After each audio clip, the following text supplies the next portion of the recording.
देखो, वाष्प दाब में आपेक्षिक अवनमन किस प्रकार से आना है, तो राउल्ट के नियम अनुसार। जैसे यदि देखो बेटा, पहले हमें समझते हैं हुआ क्या कि उन्होंने देखा कि एक विलायक लिया हमने, शुद्ध विलायक लिया। क्या लिया? शुद्ध विलायक। शुद्ध विलायक माने जिसमें कुछ नहीं मिला हुआ, है ना? शुद्ध विलायक लिया, और इस शुद्ध विलायक में हमने क्या किया, यहाँ पर 1 लीटर पानी लिया, मान लीजिए हमने, और इसको उबाला। इसका वाष्प दाब चेक किया कि इसका वाष्प दाब कितना है। ठीक है ना, पहले कंडीशन ये हुई, पहले इसका वाष्प दाब चेक किया। फिर उसके बाद क्या किया, इस पानी में हमने कुछ अवाष्पशील पदार्थ मिला दिए। क्या मिला है? अवाष्पशील ठोस मिलाया हमने। जैसे हमने इसमें ठोस मिलाया, तो जैसे पहले हमारा आया, मान लीजिए 100 mm Hg आया, 100 mm Hg इसका वाष्प दाब आया। लेकिन अब हमने दूसरी बार क्या किया, उसमें कोई अवाष्पशील ठोस मिलाया, तो हमने देखा इसके वाष्प दाब में कमी आ गई। इसका 80 mm Hg हुआ। ठीक है ना, यानी कि उस वाष्प दाब में क्या आई, कमी आई। पहले वाष्प दाब ज्यादा था, तो फिर बाद में कम हो गया, है ना? लेकिन वो कह रहा है कि कितनी कमी आएगी, इसके लिए राउल्ट ने दिया। उसने कहा भाई कि जैसे अवाष्पशील ठोस के लिए क्या होगा, विलयन का आपेक्षिक वाष्प दाब में अवनमन विलय के मोल प्रभाज के बराबर होगी। जितना उसका मोल प्रभाज होगा, यानी कि यहाँ पर हम कह सकते हैं कि वाष्प दाब में अवनमन कैसे निकालेंगे, तो यहाँ पर आएगा P इज डायरेक्टली, जैसे P है, is directly proportional to XV। वाष्प दाब में आपेक्षिक अवनमन क्या होगा, जो विलेय है, विलेय के मोल प्रभाज के बराबर होगा। सिंपल आई बात समझ में? माना कोई विलयन हमारे पास है, उस विलयन में वाष्प दाब में आपेक्षिक अवनमन कितना होगा, तो ये राउल्ट ने कहा कि जितना उसके विलेय का मोल प्रभाज होगा। ये तो कह रहा अवाष्पशील, जैसे मान लीजिए यहाँ पर एक नियम उन्होंने कहा कि 1 लीटर विलयन लिया, हमने क्या लिया, 1 लीटर पानी लिया। ठीक है ना, पानी लेते पहले विलायक लेते हैं, और पहले हमने इसका वाष्प दाब चेक किया, तो वाष्प दाब था 100 mmHg, है ना, mmHg था मान लीजिए। ठीक है, अब हम इसमें क्या कर रहे हैं, कोई विलेय डाल रहे हैं, अवाष्पशील विलेय डाल रहे हैं। इस विलेय के डालने से इसके वाष्प दाब में क्या आएगी, कमी आएगी। इसके वाष्प दाब में, किसके, विलयन के वाष्प दाब में कमी आएगी। वो कितनी कमी आएगी, वो राउल्ट ने कहा कि जितना इस विलेय का मोल प्रभाज होगा उतनी कमी आएगी, या उतना क्या होगा, अवनमन। इतनी बात समझ में आ रही है बेटा? ठीक है, उसके बराबर कमी आएगी। कितना अवनमन होगा, विलेय के मोल प्रभाज के बराबर होगा। याद रहेगा बेटा? इसको हम ऐसे याद कर सकते हैं कि राउल्ट के नियम अनुसार क्या होगा, यहां पर हम लेंगे अवाष्पशील ठोस, अवाष्पशील ठोस लिया, हमने अवाष्पशील ठोस लिया, और इस अवाष्पशील ठोस को हमने क्या किया, विलयन में डाला। इस विलयन में जैसे डालेंगे अवाष्पशील ठोस को, जैसे हमने विलयन में डाला, तो उसमें क्या हुआ, आपेक्षिक वाष्प दाब में अवनमन आया। आपेक्षिक वाष्प दाब में अवनमन, उसके वाष्प दाब में क्या आ गया, अवनमन आ गया। आपेक्षिक वाष्प दाब में अवनमन कितना है, ये जो विलेय होगा, विलेय के मोल प्रभाज के बराबर, विलेय के मोल प्रभाज के बराबर, जितना उसको मोल प्रभाज होगा, मोल प्रभाज होगा किसका, विलेय का। तो ये 3 चीजें ध्यान रखना कि कोई अवाष्पशील जब हम पदार्थ को, जब हम विलयन में मिलाते हैं, तो उसके वाष्प में आपेक्षिक अवनमन आता है। कितना आता है, उसके मोल, विलेय के मोल प्रभाज के बराबर। किसका नियम है, ये राउल्ट का नियम, ये राउल्ट ने कहा। तो यहाँ पर हम सिंपली इसको हम ऐसे लिख सकते हैं कि विलयन का जो वाष्प दाब है P, ये डायरेक्टली प्रोपोर्शनल टू है, किसके प्रोपोर्शनल है बेटा? ये है एक्स बी के, विलेय के मोल प्रभास के बराबर। ये था राउट गन। ठीक है।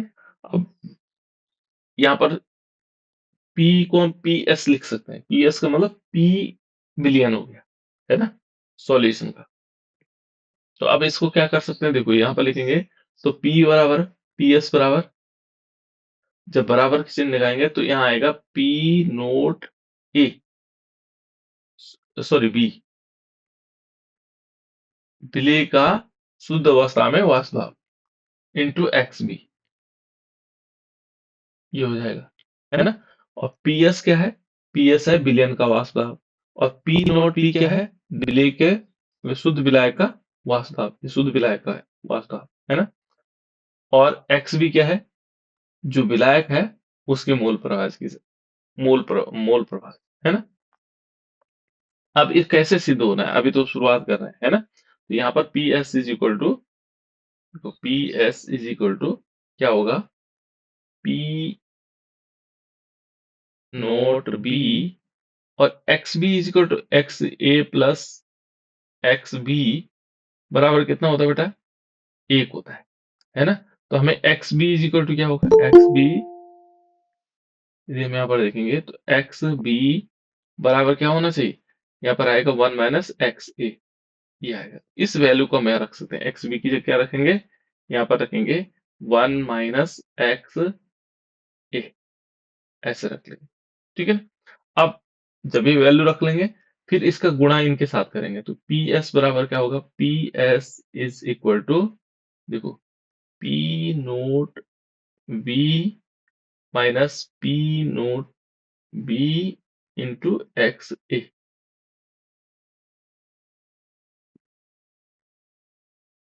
ये है। ठीक है ना, तो इस प्रकार से हो सकता है। अब देखो पी एस के क्या होता है बेटा, यदि हम यहाँ पर देखेंगे तो इसमें से क्या करते हैं, हम एक को इधर ले लेते हैं। ठीक है ना, इसको लेंगे, इसको एक तरफ ले लेंगे, जो हमारे पास दिए हुए हैं। जो यहाँ से ये देखो, ये हमारे पास है, इसको मैं ऐसे रहने देंगे, तो यहाँ से ऊपर लिख दूंगा आपको, P S is equal to क्या होना चाहिए? P naught B minus P naught B into X A, ये था। अब देखो इसमें हम एक काम कर सकते हैं, जो माइनस वाला उसको इधर ले लेते हैं, ये माइनस वाला उठा करके इधर ले सकते हैं, और ये प्लस वाला उधर ले लेंगे, तो ये क्या आएगा? ये आएगा पी बी नोट, ये तो अपनी जगह पे था, ये देखो इधर से जाएगा तो उधर जाके माइनस हो जाएगा, पी एस हो गया, है ना। और इज इक्वल टू क्या होगा? यहाँ पर ये इधर माइनस था, इधर जाके प्लस हो जाएगा, तो इसका मतलब ये आ जाएगा पी बी नोट और एक्स ए, इस प्रकार से, है ना। अब जब ये आ जाता है बेटा, तो हम क्या करते हैं, हमें तो चाहिए एक्स ए, तो X A is equal to क्या आएगा? P B note minus P S, ये तो दिया हुआ है, और इसके बटे में क्या आ जाएगा? गुणा में था तो यहाँ बटे में आ जाएगा पी बी नोट। ये देखो ये फॉर्मूला हमारे पास आया, वाष्प दाब में आपेक्षिक अवनमन किसके? मोल प्रभास के बराबर होगा, विलेय के मोल प्रभास के बराबर होगा। ये हुआ बेटा सिद्ध, यहाँ पर जो उसने थ्योरी दी, उस थ्योरी को उसने ऐसा समझाया कि इस प्रकार से होता है। ठीक है, इस प्रकार से। अब इस एक्स ए को हम क्या लिख सकते हैं, देखो, जो हमारे पास एक्स होता है वो मोल प्रभाज होता है ना। मोल प्रभाज को हम कैसे लिख सकते हैं? इसको हम ऐसे भी लिखेंगे, ये P B note minus P S upon P B nought बराबर एक्स ए था, है ना। तो इस एक्स ए को हम क्या लिख सकते हैं? ये बराबर होता है मूल अंश है ना, विलेय का मूल अंश। तो यहाँ पर लिखेंगे विलेय के मूल, विलेय के मूल, और बटे में क्या आता है? बटे में बताओ तो, बटे में क्या होना चाहिए? जल्दी बताओ। मूल अंश बराबर क्या होता है? आप लोगों को पढ़ना है बेटा, विलेय के मूल, मूल बराबर क्या होता है? अवयव के मोल की संख्या बटा सभी अवयव की मोल की संख्या। बिल्कुल। अवयव के मोल हो गए विलेय के मोल, है ना? बटे में क्या आ जाएगा, विलेयन के मोल की संख्या। तो विलेयन के मोलों की संख्या, है ना? यहाँ पर हम लिख सकते हैं विलेयन के मोल, ऐसे लिख सकते हैं, है ना? तो विलेय के मोल क्या हुआ? यदि हम विलेय के मोल को देखेंगे बेटा, तो विलेय के मोल को हम मान लीजिए स्मॉल एन से दिखाते हैं, तो इस बराबर क्या आ जाता है, एन प्लस कैपिटल एन, विलेय प्लस विलायक दोनों मिला देंगे, है ना? ये फिर क्या हो सकता है, देखो यहाँ पर यदि देखेंगे तो यदि तनु विलयन है, तनु विलयन का मतलब होता है बेटा, यदि विलयन क्या है, उसमें पानी विलायक की मात्रा ज्यादा है, तो विलायक की मात्रा में ये जो विलेय है ये बहुत कम होता है। तो यहाँ पर क्या, तनु विलयन के लिए हम लिख सकते हैं कि जो तनु विलयन होगा उसमें क्या होगा, P B note minus P S upon P B nought, मान लीजिए ये बराबर क्या होगा, क्योंकि इसकी मात्रा न्यून है तो यहाँ पर क्या कर सकते हैं, एन अपॉन कैपिटल एन लिख सकते हैं तनु विलयन के लिए। यहाँ पर ध्यान रखना कौन सा विलयन होगा, तनु विलयन के लिए, डाइल्यूटेड सॉल्यूशन के लिए। तो इस प्रकार से आ जाएगा। अब जब ये वैल्यू आ जाती है तो इस वैल्यू को हम लिखते हैं, यह है विलेय के मोल बटे विलायक के मोल, है ना? तो उनकी संख्या लिख सकते हैं। विलेय के मोल को हम क्या लिख सकते हैं, विलेय के मोल बराबर क्या होता है बेटा, मोल बराबर क्या होता है, मोल मोल बराबर बताओ। ग्राम बटे अणुभार। हाँ बिल्कुल, कहा में यहाँ पर हम कह सकते हैं द्रव्यमान बटे अणुभार भी लिख सकते हैं, या विलेय की ग्राम में मात्रा, है ना? विलेय की ग्राम में मात्रा बटे उसका अणुभार, ठीक है ना? तो अब हम दोनों के लिखेंगे, तो विलेय में की ग्राम में मात्रा मान लीजिए स्मॉल डब्ल्यू ले लेते हैं, यहाँ पर क्या ले लेते हैं, स्मॉल डब्ल्यू ले लेते हैं, ये स्मॉल डब्ल्यू हमने लिया, और इसकी ग्राम में मात्रा कैपिटल एम ले सकते हैं। इसमें क्या करेंगे, कैपिटल डब्ल्यू पर एम डैश ले सकते हैं, ठीक है? तो ये हमारे पास आ जाएगी वैल्यू, ये आएगी small W upon M into M dash, इसको एम डैश कर लेना क्योंकि दोनों एक जैसे हो जाएंगे, M dash upon capital W, ये हमारे पास आ जाएगा, है ना? एक फॉर्मूला आ गया कि वास्तव में अपेक्षिक अवनमन किस प्रकार से हो सकता है, क्लियर? इस टाइप से। अब इससे रिलेटेड एक दो क्वेश्चन करते हैं, वास्तव में अपेक्षिक अवनमन किस प्रकार से होगा। ये अणुसंख्या गुणधर्म में है बेटा, पहला पॉइंट है ना, ये अणुसंख्या गुणधर्म में है। वो राउल्ट के नियम अनुसार क्या होगा कि वास्तव में अपेक्षिक अवनमन हमेशा क्या होगा, विलेय के मूल अंश के बराबर होता है, ये वाला, ये विलेय का मूल अंश है ना? तो इस प्रकार से आएगा, क्लियर? ये होगा बेटा। तो अब हमने क्या करना है, थोड़ा सा और समझते हैं इसको, ठीक है? ये तो हो गया। अब एक न्यूमेरिकल करते हैं, ये वाला करते हैं, है ना? तो करो तो बेटा इसको, थोड़ा छोटा हो रहा है ना।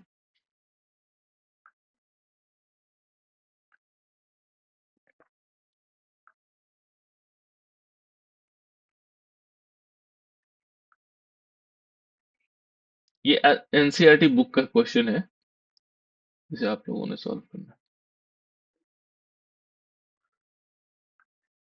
बड़ा बना रहा हूँ इसको, इससे समझने से क्या होता है, थ्योरी समझ में आ जाती है ना?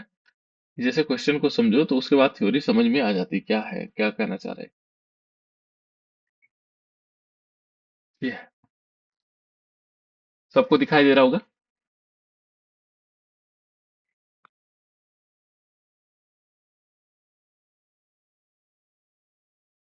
देखो, किसी ताप पर शुद्ध व्यंजन का वाष्प 15 बार है, हमने व्यंजन लिया शुद्ध अवस्था में, उसका वाष्प दाब कितना है, 15 बार। 1 ग्राम हमने क्या किया, वाष्पशील विद्युत अपघट्य ठोस को 39 ग्राम बेंजीन में घोला गया, ठीक है ना? घोला गया, प्राप्त विलयन का वाष्प दाब 10 बार हो गया, है ना? तो ये कह रहा है कि मोलर द्रव्यमान क्या होगा। यहाँ पे मोलर द्रव्यमान पूछा हुआ है, क्या पूछा हुआ, मोलर द्रव्यमान। निकालो तो बेटा, कैसे कैसे निकाल सकता है।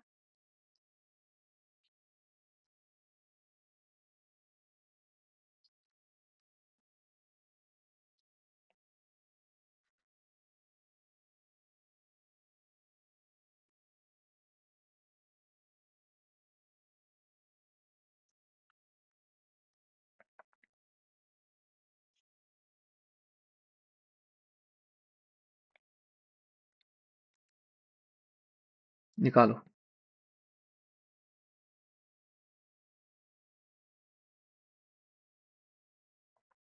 कैसे कैसे निकालेंगे?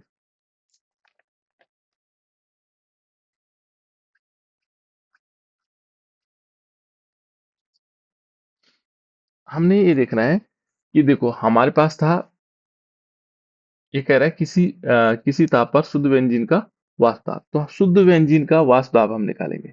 तो शुद्ध व्यंजन का वाष्प दाब कैसे निकालते हैं बेटा? क्या कहते हैं? शुद्ध व्यंजन का वाष्प दाब क्या हुआ? क्या मतलब हुआ इसका, शुद्ध व्यंजन का वाष्प दाब? हम हमेशा जो शुद्ध अवस्था है, वाष्प दाब को किससे दिखाते हैं? बताओ तो, वाष्प दाब को किससे दिखा रहे हैं हम अभी?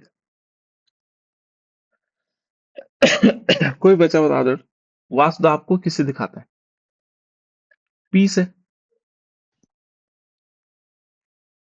ये पता है सभी को, हम वाष्प दाब किससे दिखाते हैं? पी से। और शुद्ध अवस्था के लिए क्या लिखते हैं? क्योंकि बेंजीन यहाँ पर क्या है, विलायक है, विलेय है? विलायक। बिल्कुल, वेरी गुड। है ना? यहाँ पर देखो बेटा, ये देखो C6 और H6 लिखेंगे। देखो हमने लिखा पी, वाष्प दाब को दिखाते हैं पी से, है ना? बेंजीन भी लिख लिया C6H6। लेकिन शुद्ध अवस्था में, शुद्ध अवस्था के लिए एक जीरो ऊपर लगा देते हैं ऐसे। इस शुद्ध अवस्था में बेंजीन का वाष्प दाब ये कितना दे रखा है? देखो, किसी ताप पर शुद्ध बेंजीन का वाष्प दाब कितना दे रखा है? 15 बार दे रखा है। 15 लिख रखा है बार। एक तो दे रखा है, दूसरा क्या दे रखा है? देखो 1 ग्राम वाष्पशील, ये इसने वाष्पशील दिया हुआ, वाष्पशील विद्युत अपघट्य ठोस, ठीक है ना? कितना दे रखा है यहाँ पर? ये दे रखा है 1 ग्राम वाष्पशील। तो यानी कि जो विलेय होगा, विलेय की जो मात्रा होगी, है ना, वो दे रखी 1 ग्राम। कितना दे रखा है बेटा? 1 ग्राम। ठीक है ना? तो यहाँ पर कितना दे रखा है? 1 ग्राम हमारे पास वाष्पशील दे रखा है। कितना हो गया? तो लिखो इसको, 1 ग्राम हमारे पास वाष्पशील विलेय दे रखा है। ठीक है ना? तो विलेय, ये विलेय को हम किससे दिखा रहे थे? अभी बताया था बेटा, किससे दिखाया था हमने? विलेय की जो मात्रा दिखाई थी वो स्मॉल डब्ल्यू से दिखाई थी। बराबर कितना दे रखा है? ये दे रखा है 1 ग्राम दे रखा है। ठीक है? दूसरा क्या दे रखा है? ये देखो 1 ग्राम हमारे पास विलेय हो गया, 15 बार ये हो गया। देखो विद्युत अपघट्य, विद्युत अन अपघट्य ठोस को 39 ग्राम, देखो कितने ग्राम? 39 ग्राम बेंजीन में घोला गया। कितने ग्राम में घोला गया? 39 ग्राम, है ना? तो यहाँ पर देखोगे तो विलायक की जो मात्रा होगी कितनी दे रखी? विलायक को हम किससे दिखाते हैं? कैपिटल डब्ल्यू से। कितना दे रखा बेटा? 39 ग्राम। याद आपको ऐसे पढ़ पढ़ कर देखना है इसको। 1 ग्राम वाष्पशील विद्युत अपघट्य को ठोस को 39 ग्राम बेंजीन में घोला गया। 1 ग्राम क्या हो जाएगा? विलेय हो जाएगा, और 39 ग्राम क्या होगा? विलायक हो जाएगा। ठीक है ना? इतनी बात क्लियर हो गई। और देखो, प्राप्त विलयन का वाष्प दाब 10 बार है। जो हमारे पास देखो, जो प्राप्त विलयन हुआ उसका वाष्प दाब कितना हो गया? यहाँ तो बेंजीन का था, तो विलयन का वाष्प दाब कितना हो गया? ये हुआ 10 बार। देखो बेटे, इस क्वेश्चन को समझने के लिए हमें क्या चीजें चाहिए? हमने देखा कि बेंजीन लिया हमने, ये बेंजीन था, है ना? इसका वाष्प दाब चेक किया। देखो अवनमन पढ़ रहे हैं हम, कमी पढ़ रहे हैं हम। ध्यान से समझना बेटा इसको, है ना? ध्यान से सुनना भी। हमने क्या लिया? बेंजीन लिया। ठीक है? घोलने वाला बेंजीन C6H6 क्वेश्चन के अनुसार। फिर हमने इसका वाष्प दाब चेक किया, तो ये निकला 10 बार, 15 बार, सॉरी 15 बार निकला, क्योंकि शुद्ध अवस्था में बेंजीन का वाष्प दाब 15 बार था। अब हमने क्या किया? 1 ग्राम उसमें वाष्पशील विद्युत अनवघट्य ठोस को डाला। कितना ग्राम में? 39 ग्राम बेंजीन में। यहाँ था 39 ग्राम बेंजीन। ठीक है ना। उसमें हमने क्या किया, 1 ग्राम हमने विद्युत अनपकटे डाला, ठीक है ना, विलेय डाला। और उससे क्या हुआ कि जो विलयन था उसका वाष्प दाब पहले तो 15 बार था और बाद में 10 बार हो गया, कमी हो गई। उसका बार में क्या हो गई, कमी हो गई। कि जैसे माना कोई विलायक है, उसमें जब हम क्या करते हैं, कोई विलेय डालते हैं तो उसके वाष्प दाब में कमी आ जाती है। यही तो था। और कितनी कमी आती राउल्ट के नियम अनुसार, कितनी कमी आती बेटा, उसके वाष्प दाब में कितनी कमी आ जाती।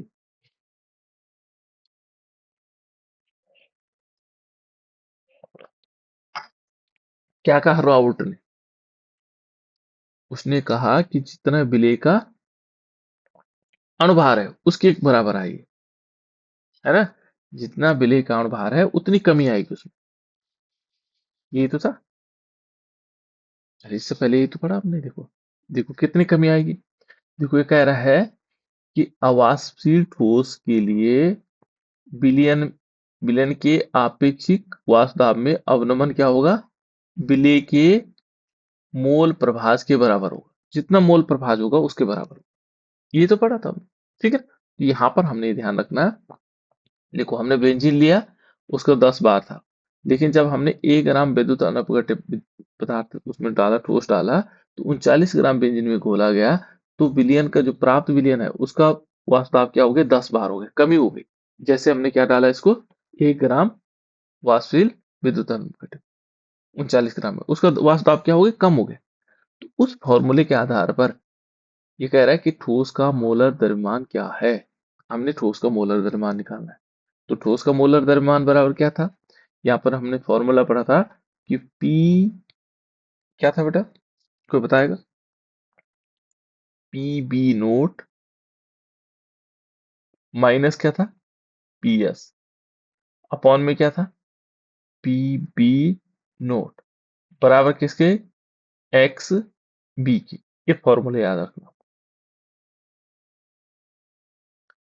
वाष्प दाब में आपेक्षिक अवनमन बराबर कितना आएगा, मोल प्रभाज के बराबर, किसके, विलेय के मोल प्रभाज के बराबर। सॉरी, ठीक है ना। अब यहां पर हमने क्या देखना है, फिर एक्स भी निकालना है। तो कैसे निकलेगा, ये P S, sorry P B note minus P S, और बटे में क्या कर देंगे, पी बी नोट, ये। और ये बराबर एक्स, एक्स की जगह क्या होता है, विलेय के मोल बटे विलायक के मोल। तो विलेय के मोल बटे विलायक के मोल हमने क्या लिखा था, capital small N plus capital N. अब हमने कहा ये तनु विलयन है, तनु विलयन अपने आप ही है, 39 ग्राम में 1 ग्राम डाल रहे हो तो बहुत तनु हो जाएगा, है ना। तो इसलिए क्या आएगा, ये आएगा small N upon capital N only. Small N को हमने माना था मोल, विलेय के मोल, विलेय के मोल को हम क्या लिखते हैं, विलेय की ग्राम में मात्रा स्मॉल डब्ल्यू, और विलेय का अणुभार कैपिटल एन, है ना। फिर यहाँ पर बटे में क्या करेंगे, देखो यहाँ पर क्या आएगा, विलेय की ग्राम में मात्रा, तो इसको कैपिटल डब्ल्यू ले लेते हैं। और विलेय का अणुभार, विलायक का अणुभार, सॉरी ये विलायक होगा, विलाय का ग्राम में मात्रा बेटे विलायक का अणुभार। तो यहाँ क्योंकि हमने एक एम ले रखा तो इसको एम डैश लिख लो, ठीक है ना। लेकिन इसने कहा ठोस का मोलर द्रव्यमान ज्ञात करना है, मोलर द्रव्यमान ज्ञात करना है बेटा। तो मोलर द्रव्यमान ठोस का ये होगा, विलेय का ये होगा, है ना। इसको यदि हम लिखेंगे तो फॉर्मूला कैसे बन जाएगा हमारे पास, ये होगा P B note minus P S upon P B nought, बराबर क्या आएगा, small W upon capital M into M dash upon क्या आएगा, कैप, नहीं ये उल्टा हो गया ना, हाँ ये कैपिटल इस टाइप, ठीक है। अब इनकी वैल्यू रख लेते हैं, इनके मान रख लेते हैं। ये फॉर्मूला आ गया हमारे पास, इसको सॉल्व करने के लिए ये फॉर्मूला आ गया, किसको, इसको सॉल्व करने के लिए। और हमें क्या ज्ञात करना है, ये वाला, ये था हमारे पास विलेय का ठोस का मोलर द्रव्यमान, इसका मोलर द्रव्यमान ज्ञात करना है। बाकी हमें सारी चीजें मिली हुई है। देखो अब कैसे ज्ञात करेंगे, यहां पर हम क्या करेंगे बेटे, इसमें देखो पीबी क्या है, शुद्ध अवस्था में विलेय का वाष्प दाब। तो शुद्ध अवस्था में यहाँ लिखा हुआ हमने, ये देखो ये दे रखा 15 बार, 15 माइनस विलियन का वास्तव, विलियन का वास्तव कितना है PS, ये देखो 10 बार, बटे में क्या कर देंगे, फिर PV है 15 बार, बराबर कितना आ जाएगा, देखो स्मॉल w की वैल्यू कितनी है, 1 ग्राम। उसके बाद जो हमारे पास इसका मोलर द्रव्यमान हमें ज्ञात करना है m इंटू, देखो ठोस की का मोल जो हमारे पास क्या होगा, m होगा, m डैश होगा, ये हमने विलाय का, विलाय की ग्राम में मात्रा बटे उसका अणुभार, तो विलाय की ग्राम में मात्रा कितनी आएगी, देखो इसका अणुभार कैसे निकालेंगे, m डैश है कहीं से नहीं दे रखा है, तो अब हमें निकालना है बेंजीन का अणुभार निकालना है। तो बेंजीन का अणुभार कितना होगा बेटा, बेंजीन का फॉर्मूला क्या होता है, C6H6। कार्बन का भार कितना होता है, बताओ बेटा, कार्बन का भार कितना होता है, द्रव्यमान कितना होता है, अणुभार कितना होगा, अणुभार, कार्बन का भार कितना होगा, द्रव्यमान कितना होगा, कई दिन से बता रहा हूं मैं। परमाणु क्रमांक का दुगुना बताया था। सर 12। हाँ हाँ 12 होगा, 12 होगा बेटा एक कार्बन का, गुणा 6 है, प्लस हाइड्रोजन का कितना होता है, एक, सर 1। हाँ गुणा 6 है ना, तो ये कितना हुआ, 12 6 का 72 प्लस 6 कितना हुआ, 78 हुआ कि नहीं हुआ। तो यह देखो हमें, ये है विलायक का अणुभार 78, और उसका भार कितना है 39। तो देखो यहां पर देखेंगे तो 39 का दुगुना होता है बेटे, है ना, इसको घटाएंगे तो कितना आएगा, देखो 15 में से 10 गया कितना बचा, 5, है ना, 10 बटे में 10 हो जाएगा, और यहाँ बराबर कितना आ जाएगा, देखो ऊपर 2 एकम 2, 2 बटे m हो जाएगा। तो हमें तो m ज्ञात करना है, तो m बराबर क्या होगा, देखो m बराबर, यहाँ पर आ सकता है हमारे पास, m बराबर क्या होगा, ये यहाँ चले गया, ये बटे में आ जाएगा, ऊपर गुणा आ जाएगा, यानी कि m बराबर कितना आएगा, 2/5 गुणा 10, ठीक है ना, तो 5 दूना 10, 2 दूना 4, इसका 4 आएगा, इसका जो मूल द्रव्यमान आएगा 4 ग्राम पर मोल, इस प्रकार से, ठीक है, तो इस टाइप से हम इसको निकाल सकते हैं। अब चलो थोड़ा सा, ये तो एनसीईआरटी बुक का क्वेश्चन को जिसको हमने थोड़ा चेंज करके बनाया हुआ था ताकि उसमें कैलकुलेशन सही हो, है ना। दूसरा इसको करो तो बेटा, ये वाला क्वेश्चन करो, ये थोड़ा चेंज, चेंज क्या, कुछ भी चेंज नहीं है, इसको मैं थोड़ा बड़ा बना देता हूँ, आप लोगों को प्रैक्टिस करनी, जैसे हाई स्कूल वाले अच्छी प्रैक्टिस कर रहे हैं तुम्हें भी करनी बेटा, है ना। 2 3 दिन में हम इस चैप्टर को पूरा कर लेंगे, उसको बाइंड अप कर लेंगे, है ना।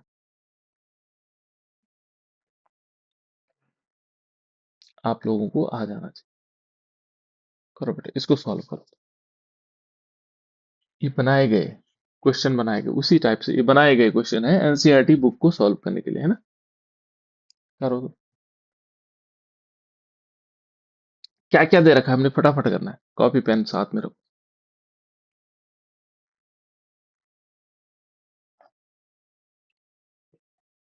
अभी सीधे हमने देखना है क्या क्या दिया हुआ है हमारे पास, उसके बाद फॉर्मूला लिखना है और सीधे सॉल्व करना है।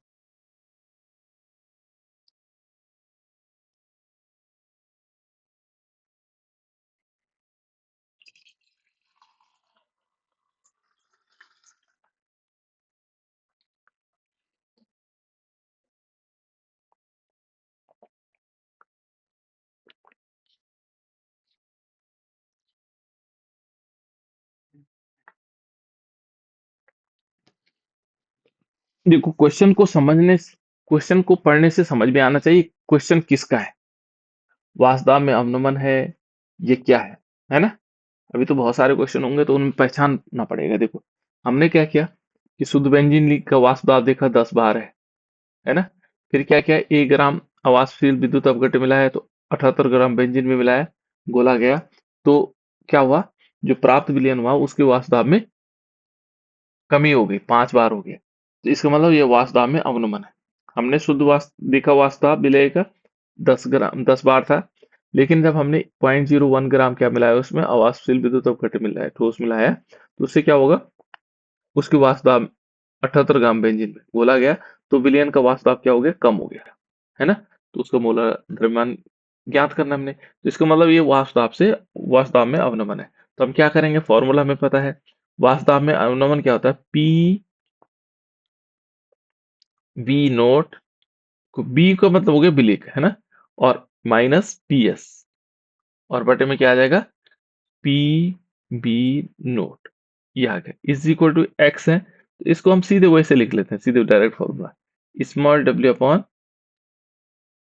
एम, ठीक है ना, ये मोलर द्रव्यमान पूछा हो, into M dash upon capital W, हमें ये ज्ञात करना है ये वाला, बस ये फॉर्मूला हमने लिख लिया, ठीक हो गया। अब हमने इनमें देखना क्या क्या चीजें दे रखे हैं, हमें दे रखा है शुद्ध व्यंजन का वास्तव, शुद्ध व्यंजन का वास्तव आपका मतलब पी बी दे रखा है, पी बी दे रखा, पी बी है ना, पी बी इसको हम लिख सकते हैं C6H6, है ना, ये दे रखा है बेंजीन का वास्तव शुद्ध अवस्था में, ये दे रखा है 10 बार, ठीक है। उसके बाद दूसरा क्या दे रखा है, देखो ए ग्राम स्मॉल डब्ल्यू दे रखा है, small W is equal to कितना दे रखा है, 0.01 ग्राम, ठीक है। दूसरा क्या दे रखा है, देखो बेंजीन की मात्रा दे रखी है, यानी कि बिलियन में दे रखा है ना, बिलियन को खोला गया कितने, 78 ग्राम, यानी कि हमारे पास क्या होगा, बेंजीन की ग्राम में मात्रा दे रखी, बेंजीन की ग्राम में मात्रा क्या होगी बेटा, ये आएगा कैपिटल डब्ल्यू, कैपिटल डब्ल्यू हमारे पास कितना है, 78 ग्राम, 78 ग्राम, है ना, ये भी आ गया हमारे पास, ये हो गया, ये हो गया। अब इसका अणुभार में निकालना है, तो अणुभार कैसे निकालेंगे, अणुभार निकालेंगे किससे, एम डैश को निकाल लेते हैं हम, कैसे, हमें पता है, अभी निकाला था हमने, बेंजीन C6H6 था, तो 78 78 आया था, इसका अणुभार कितना आया था, 78 आया, ठीक है ना। अब पी एस निकाल, पी एस बराबर दिया हुआ है हमारे पास 5 बार, बस अब वैल्यू रखनी है, वैल्यू कैसे रखेंगे, पीबी, पीबी कितना है बेटा, 10, ये देखो ना, पीबी बेंजीन का है ना, पीबी 10 हो गया, माइनस पी एस कितना है, पी एस बराबर हमारे पास 5 बार हो गया, बटे में पीबी कितना हो गया, 10, है ना, इज इक्वल टू कितना आया, फिर हमने क्या लिखना है, स्मॉल डब्ल्यू की वैल्यू कितनी है, 0.1, बटे में क्या किया, देखो बटे में हमने क्या, एम, तो ये हमने ज्ञात करना है, ठीक है ना, और इनटू गुणा का चिन्ह होगा, एम डैश कितना है, ये है हमारे पास एम डैश हमारे पास है 78, 78 ग्राम, है ना, और डब्ल्यू इजिकल टू कितना आएगा, ये भी 78 है, 78 78 कैंसिल, है ना, तो यहाँ पर देखो 5, ये कितना आ जाएगा, 10 में से 5, 5/10 बराबर कितना है, 0.01/m, ये तो है। तो अब हमें m ज्ञात करना, तो इस m को ले जाओ यहाँ 5 की जगह पर, और 5 आ जाएगी इसकी जगह पर, ये 10 यहाँ क्रॉस मल्टीप्लिकेशन, इसको क्रॉस मल्टीप्लिकेशन कहते हैं, m बराबर क्या होगा, m बराबर ये 5 है यहाँ ऊपर, ये नीचे आ जाएगा, ये सॉरी पहले 0.01 लिख लेते हैं, तो यहाँ 5 नीचे आ गया, ठीक है ना, गुणा क्या हो जाएगा, ऊपर चले जाएगा 10, ये 5 का दूना 10 हो गया, है ना, इसके साथ गुणा करेंगे तो 0.02, ये हमारे पास आ जाएगा, क्या आएगा, ग्राम पर मोल, ग्राम पर मोल, यानी कि ग्राम पर मोल आ जाएगा, इस तरह से आ जाएगा, ठीक है ना। इस प्रकार से करते हैं, बहुत सिंपल सिंपल क्वेश्चन हमने बनाने की कोशिश की। एक क्वेश्चन और होगा, देखो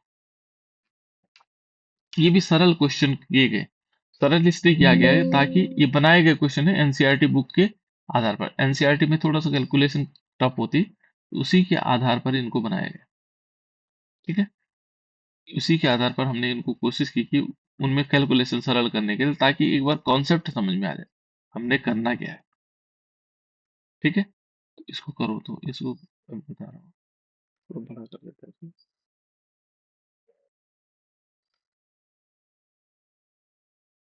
करो तो बेटा इसको सॉल्व, ये सेम है वैसे क्वेश्चन, सरल हो गए, अब तो कर ही दोगे।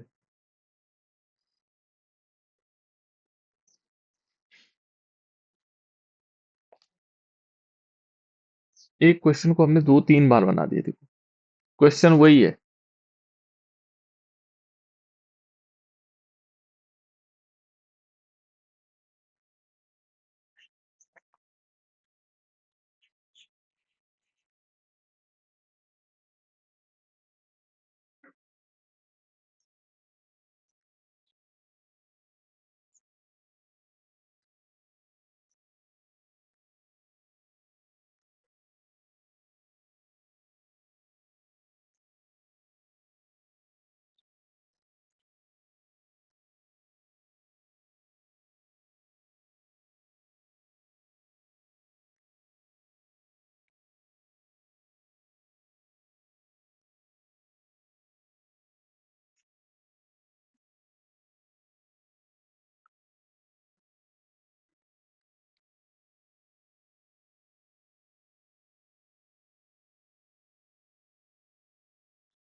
हो गया बेटा?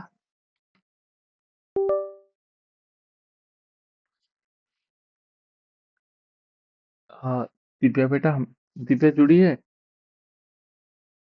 दिव्या जुड़ी ने? दिव्या बेटा, आपको 6:10 पर जुड़ना है, 10 वालों को, है ना?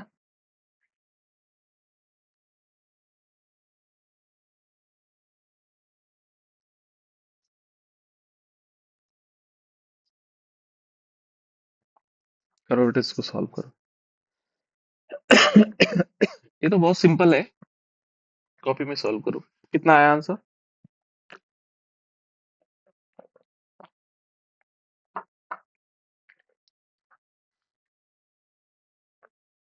ये सॉल्व करना बेटा।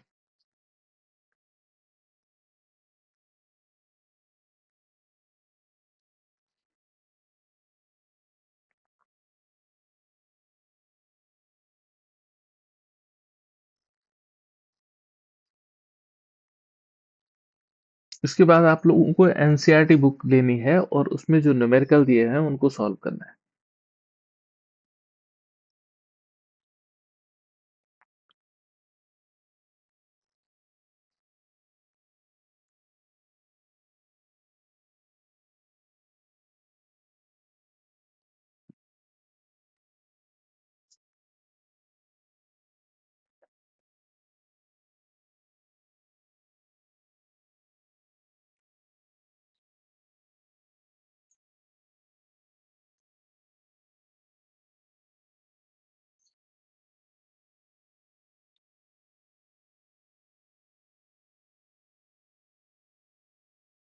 हो गया बेटा?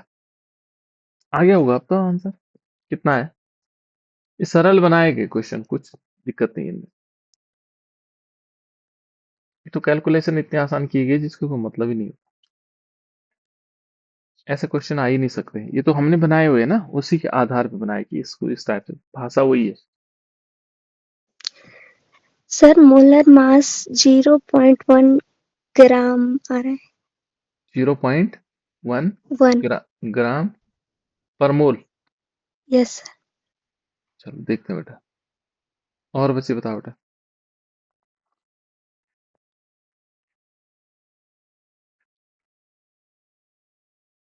देखो ये सिंपल क्वेश्चन, कहीं कोई दिक्कत ही नहीं है। देखो यहाँ पर कह रहा है किसी ताप पर शुद्ध अवस्था में बेंजीन का वाष्प दाब इतना है, जब 2.02 ग्राम वाष्पशील विद्युत तरल घटे 156 ग्राम बेंजीन में घोला गया तो प्राप्त विलयन का वाष्प दाब 10 बार हो गया, तो ठोस का मोलर द्रव्यमान क्या होगा? तो हमने सिंपल क्या करना है, P B note minus P S upon P B naught आ जाएगा। ठीक है ना? और इज इक्वल टू क्या है, ग्राम में मात्रा, विलेय की ग्राम में मात्रा बटे उसका अणुभार इंटू विलायक का द्रव्यमान अपॉन का भार। ये था बेटा फॉर्मूला, और इसी फॉर्मूले में हमने मान रखना है ना? सिर्फ हमें पता होना चाहिए कौन सी चीज क्या है। ठीक है, यहाँ पर दिया क्या है हमारे पास, देखो पहले शुद्ध अवस्था में दे रखा है, यानी कि पी बी नोट, ये बेंजीन वाला है। शुद्ध अवस्था में बेंजीन का वाष्प दाब कितना है, 20 बार है ना? 20 बार हो गया। बिलियन का वाष्प दाब देखो, बिलियन का जब हमारे पास पी एस हुआ तो पी एस कितना हो गया, बिलियन का वाष्प दाब ये 10 बार हो गया, कमी हो गया उसमें। पहले 20 बार था, अब 10 बार हो गया। वो क्यों हुआ? जब हमने क्या मिलाया इसमें, स्मॉल यानी कि स्मॉल डब्ल्यू मिलाया, विलेय की ग्राम में मात्रा कितनी थी, 0.02, है ना? ये ग्राम हो गया।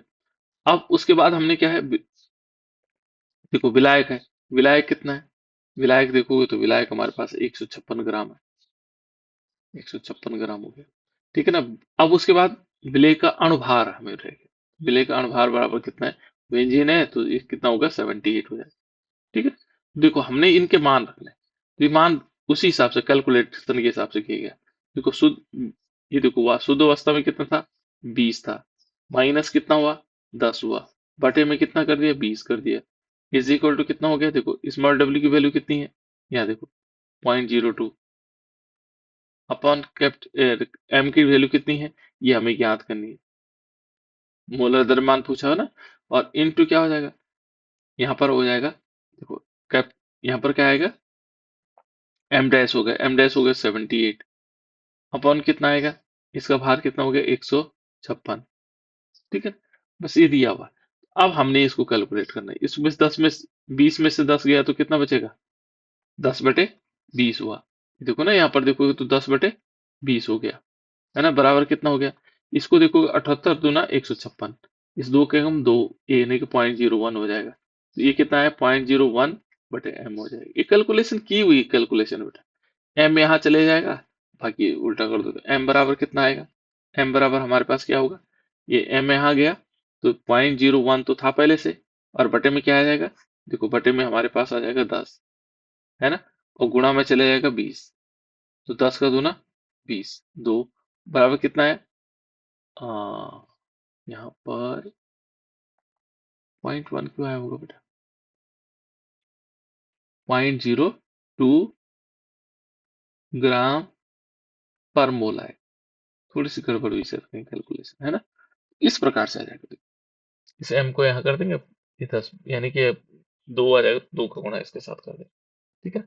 0.02 ग्राम पर मोल आ जाएगा। इस प्रकार से बहुत सिंपल, कहीं कोई कैलकुलेशन करने की जरूरत ही नहीं, बहुत सिंपल क्वेश्चन बने हुए, है ना। इस टाइप से हम इनको करेंगे। देखो ये तो है बेटा वाष्प दाब में आपेक्षिक अवनमन, जो कमी हुई, है ना। अब दूसरा, यदि हम इसी का टॉपिक, इसी का पार्ट को देखते हैं तो क्या हो सकते हैं, और उसके बाद है, बहुत सारे क्वेश्चन है इसमें भी। दूसरा पार्ट है इसका, क्वथनांक में उन्नयन। दूसरा पार्ट क्या होगा? क्वथनांक में उन्नयन। क्वथनांक में उन्नयन क्या होगा, किस प्रकार से हो सकता है, तो इसको समझ लेते हैं। क्वथनांक में उन्नयन क्या होगा, है ना। तो क्वथनांक में उन्नयन, नेक्स्ट टॉपिक हमारे पास है क्वथनांक में उन्नयन। अभी था हमारे पास वाष्प दाब में आपेक्षिक अवनमन था। अब जो क्वथनांक होता है, जो बॉइलिंग पॉइंट होता है, उसमें थोड़ा बढ़ जाएगा। कैसे बढ़ेगा? क्वथनांक में उन्नयन कैसे होगा, है ना।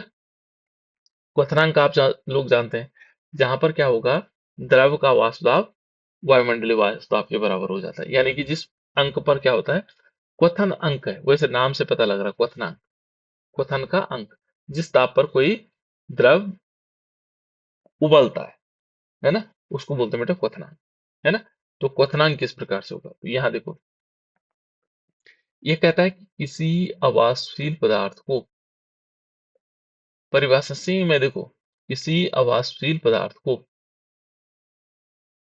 किसी विलायक में घोलने में, किसी विलायक में घोलने में क्वथनांक में जो वृद्धि होती है,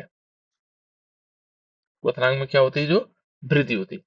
किसी अवाष्पशील पदार्थ को किसी विलायक में घोलने में क्वथनांक में जो वृद्धि होती है, उसे क्वथनांक का उन्नयन कहते हैं। अब कैसे समझते हैं इसको?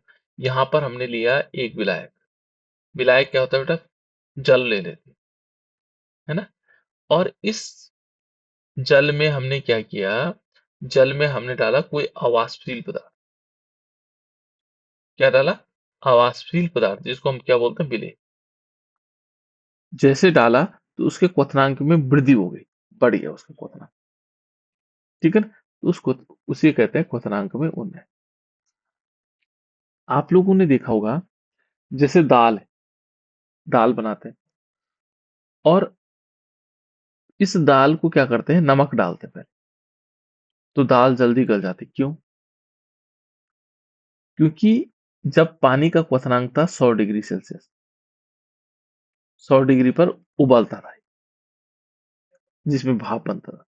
लेकिन जब हम नमक डाल देते ना, तो नमक डालने से क्या हुआ? उसके क्वथनांक में वृद्धि हो जाती थी, क्वथनांक बढ़ जाता है। तो क्वथनांक हो गया इसका 150। अब दाल क्या होता है? 100 डिग्री पे, मान लीजिए, माना कह रहा हूं मैं, है ना, ये माना कह रहा हूँ, यानी कि कोई आंकड़े सही नहीं है, लेकिन ऐसे बढ़ जाता है इसके डालने से 150 डिग्री पे। तो स्वाभाविक रूप से हम ये समझ सकते हैं, अब क्वथनांक बढ़ गया तो जल्दी गलेगी कि नहीं गलेगी? उसका ताप तो बढ़ गया, 150 डिग्री हो गया ना। पहले तो क्या था? 100 डिग्री था, 100 डिग्री पर उबल रहा था, अब 150 हो गया उस नमक के डालने से। तो क्वथनांक में क्या हो गया? वृद्धि हो गई। तो वृद्धि, इसे कहते हैं बेटा क्वथनांक में उन्नयन। ये क्या हो गया? क्वथनांक में उन्नयन हो गया, तो इसे कहा जाता है क्वथनांक में उन्नयन। अब ये क्वथनांक में उन्नयन किस प्रकार से होता है, ये दूसरा पार्ट है इसका। देखो इसको समझ लेते हैं कैसे। जैसे हमने डाला तो उसकी वृद्धि हुई, और इसे कहते हैं क्वथनांक में उन्नयन, और इसे दिखाते हैं बेटा डेल्टा टीबी से। किसे दिखाते हैं? डेल्टा टीबी से। अब ये तो क्वथनांक में उन्नयन हुआ, कितना उन्नयन होगा? तो ये कहता है देखो, यदि विलयन का क्वथनांक टीबी है, विलयन का क्वथनांक टीबी है और विलाय का टीबी नोट है। विलयन का कितना कह रहा है? विलयन का कह रहा है टीबी, और विलाय का कितना कह रहा है? TB note. देखो शुद्ध अवस्था में है ना टीबी नोट। तो देखो बड़ा है ना, कौन बड़ा? जब कुछ मिला है उसमें, तो डेल्टा टीबी जो है ये है विलयन का, तो ये क्या हो गया? कम हो गया, है ना। टीबी क्या हो गया? कम हो गया। तो टीबी नोट कम हो गया, और टीबी नोट में से टीबी को हम घटा देंगे, तो ये क्वथनांक में उन्नयन हो जाएगा। तो delta TB is equal to क्या होगा? डेल्टा जो टीबी होगा इज इक्वल टू, देखो ये शुद्ध अवस्था में क्या था? कम था, इसमें क्या था? ज्यादा। तो यहाँ पर आएगा डेल्टा, जो शुद्ध अवस्था में था कम, जब हमने उसमें विलेय डाला तो ज्यादा हो गया, तो टीबी इसमें से ज्यादा में से कम घटा देते थे। टीबी नोट, यहाँ पर ये नोट वाला टीबी नोट, है ना। Delta TB is equal to TB minus TB nought, इस प्रकार से है। क्वथनांक में उन्नयन, देखो क्वथनांक में उन्नयन अणुसंख्यक गुण है, अणुसंख्यक गुण है ना। और क्वथनांक में उन्नयन में क्या होगा? उपस्थित विलेय के मोलल, देखो मोलल सांद्रता के समानुपाती होता है। पहले क्या था? मोल, वहां पे तो क्या आ रहा था? वहां पे तो क्या था? उसके अणु के समान हो रहा था, है ना। यहाँ पर क्या है? मोललता के समानुपाती हो रहा है। वहां तो मोल प्रभाज के समानुपाती था। तो यहाँ पर जो क्वथनांक में उन्नयन होगा, क्वथनांक में उन्नयन कितना होगा? क्वथनांक में उन्नयन होगा, जो डेल्टा टी होगा, टी बी होगा, वो पहले वाले में था मोल अंश के, ये होता है मोललता के, is directly proportional to M. ये एम क्यों? ये मोललता के समानुपाती होगा। कितना उन्नयन होगा? विलेय के मोलल सांद्रता के समानुपाती। मोलल, मोललता, ये मोलरता नहीं, मोललता किसे कहते हैं बेटा? किसी को याद है मोललता? मोललता किसे कहते हैं? एक केजी विलायक सॉल्व की हद। हाँ दोनों बोलो, दोनों दोनों बोलो, कोई दिक्कत। हाँ एक एक केजी। केजी सॉल्यूशन में घुले हुए विलेय के मोलों की संख्या को। हम्म, 100 ग्राम विलेय में उपस्थित घुले हुए मोलों की संख्या। 100 ग्राम में। 1000 ग्राम में। बिल्कुल, ये देखो, है ना। अब आप ही लोग सही कर रहे हो। देखो यहाँ पर क्या होगा बेटा? 1000 ग्राम हमारे पास क्या होगा? विलायक होगा। 1000 ग्राम विलायक में घुले हुए विलेय की मोलों की संख्या को हम क्या बोलते हैं? मोललता कहते हैं। तो यहाँ पर क्या आ जाएगा? 1000 ग्राम विलायक, यानी कि हम इसको संजना बेटा थोड़ा सा शुरू करते हैं, अभी थोड़ा ये 12 वालों के एक टॉपिक रहेगा, थोड़ा सा जो कंप्लीट करने के बाद, है ना। देखो बेटा यहाँ पर क्या होगा कि यदि हम इसको delta TV is equal to देखेंगे, तो ये बराबर क्या आएगा? एम के बराबर है। थोड़ी सी 2 मिनट लगेगा बेटा, इन 12 वालों के एक टॉपिक थोड़ा सा रह गया, जो खत्म करते हैं उसके बाद शुरू करते हैं 10 वालों। हाँ, ये देखो यहाँ पर क्या आएगा? Delta TB is equal to M, small M, है ना। लेकिन यहाँ पर हमें क्या लेना पड़ेगा? के बी लेना पड़ेगा, जिसको मोलल, इसको बोलते हैं मोलल उन्नयन स्थिरांक, है ना। यहाँ delta TB is equal to हमारे पास क्या होगा? के बी इंटू एम हो जाएगा। ये आना, ये है हमारे पास formula, है ना। तो ये है क्वथनांक में उन्नयन। इस टॉपिक को मैं कल बताता हूँ आपको डिटेल में।